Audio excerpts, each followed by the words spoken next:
I thought I was being reasonable when I noticed time skipping, but the next clue had my handwriting. It started with a clock in the old cabin on the edge of Pine Hollow. The hands would twitch, flicker, then settle back into place, just a few seconds out of sync with reality.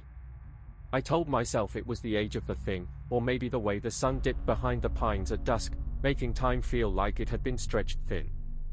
But when I looked down at my phone and saw the timestamp on a photo I hadn't taken, my own handwriting scrawled across the back, "Don't trust the mirror," that's when I knew something was wrong. I leaned into the porch swing, whispering prayers under my breath as if they might anchor me. The wind picked up, tugging at the loose boards of the deck, and I could feel it, not just the chill in the air, but a presence pressing against my thoughts. I clung to the words, "Thank you, Jesus, for the small good that shows up." It was all I had when the world around me began to fray.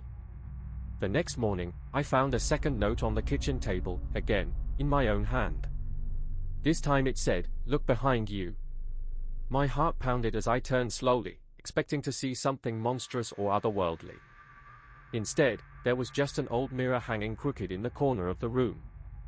I stared at it, willing myself not to look directly into its surface. That night, I couldn't sleep. The clock on the porch had gone completely silent, and my phone screen lit up with a message that wasn't mine: "You're running out of time." I tried to convince myself it was just a prank, but deep down, I knew better.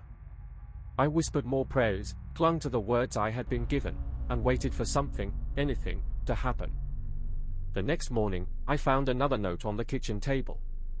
This one said, "You're not alone." My breath caught in my throat as I looked around the cabin, searching for any sign of someone else being there. There was nothing, just the creaking of the floorboards and the distant call of a bird. But then, I saw it, a small, handwritten note tucked beneath the mirror on the wall. It said, "Thank you for the small good that shows up." I felt a wave of relief wash over me as I read those words. It was like being reminded that even in the darkest moments, there was still hope. I took a deep breath and looked at my reflection in the mirror, not just a face staring back at me, but someone who had been through something unimaginable. I didn't know what had happened to me or why I was here, but one thing was clear: I wasn't alone anymore. And as long as there were still prayers left to whisper and small goods to be thankful for, I would keep going forward, no matter how strange the journey got.